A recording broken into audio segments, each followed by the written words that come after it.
نحمده ونصلي على رسوله الكريم اما بعد فاعوذ بالله من الشيطان الرجيم بسم الله الرحمن الرحيم رب اشرح لي صدري ويسر لي امري واحلل عقدة من لساني يفقهوا قولي۔ اسلام بچوں کو بہت اہمیت دیتا ہے۔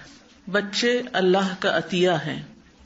اللہ سبحانہ وتعالی جس کو چاہتا ہے لڑکیاں عطا کرتا ہے، جس کو چاہتا ہے لڑکے عطا کرتا ہے، جسے چاہتا ہے لڑکے اور لڑکیاں ملا کر دیتا ہے، اور جسے چاہتا ہے بانجھ بنا دیتا ہے۔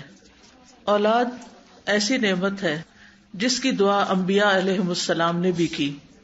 قرآن مجید میں حضرت زکریا کے بارے میں آتا ہے، ہنالک دعا زکریا ربہ، وہی زکریا علیہ السلام نے اپنے رب سے دعا کی، رب ہب لی من لدنک ذریۃ طیبہ انک سمیع الدعاء، اے میرے رب مجھے اپنے پاس سے ایک پاکیزہ اولاد عطا فرما، بے شک تو ہی دعا کو بہت سننے والا ہے۔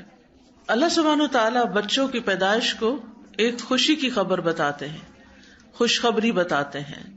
جب زکریا علیہ السلام کی دعا قبول ہوئی تو اللہ تعالیٰ نے فرمایا، یا زکریا انا نبشرک بغلام اسمہ یحییٰ، اے زکریا ہم آپ کو ایسے لڑکے کی خوشخبری دیتے ہیں جس کا نام یحییٰ ہوگا۔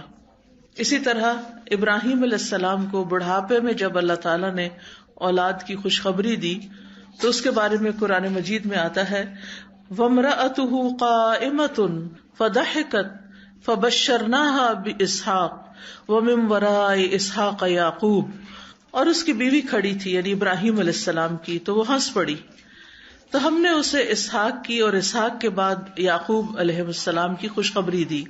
انبیاء علیہ السلام نے اولاد جیسی نعمت پر اللہ تعالیٰ کا شکر ادا کیا۔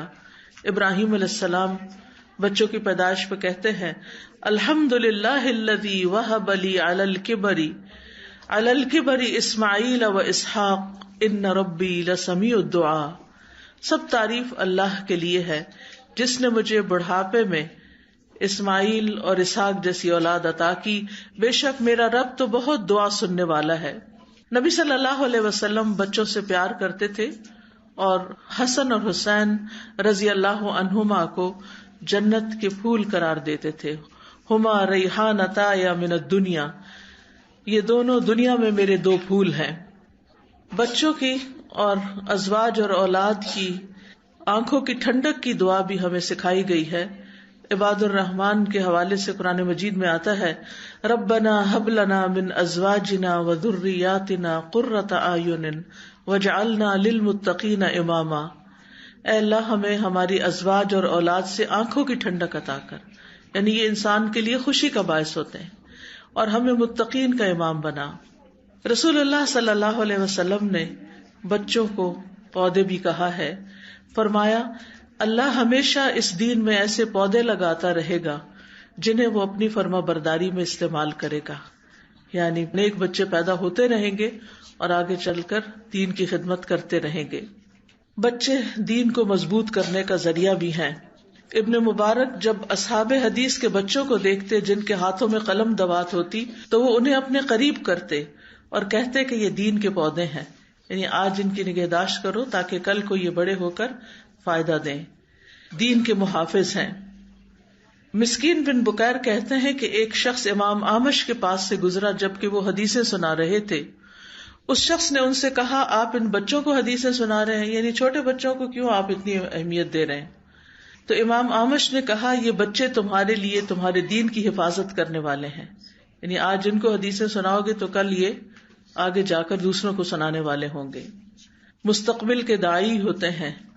زکریا علیہ السلام نے جب دعا کی نیک اولاد کی تو ساتھ یہ بھی کہا، یرثنی ویرث من آل یعقوب واجعلہ ربی رضیا، جو میرا وارث بنے اور آل یعقوب کا وارث بنے، اور اے میرے رب اسے پسند کیا ہوا بنا۔ یعنی آل یعقوب کون ہے؟ بنی اسرائیل، یعنی ان کے اندر ان کی اصلاح کرنے والا ہو۔ پھر انسان کی بہترین کمائی بھی ہے۔ نبی صلی اللہ علیہ وسلم نے فرمایا، یقیناً تمہاری اولاد تمہاری بہترین کمائی ہے، پس تم اپنی اولاد کی کمائی میں سے کھاؤ، یعنی دنیا میں بھی ان سے فائدہ اٹھاؤ اور مرنے کے بعد بھی وہ تمہارے لیے کمائی کا ذریعہ ہیں، یعنی صدقہ جاریہ بن کر۔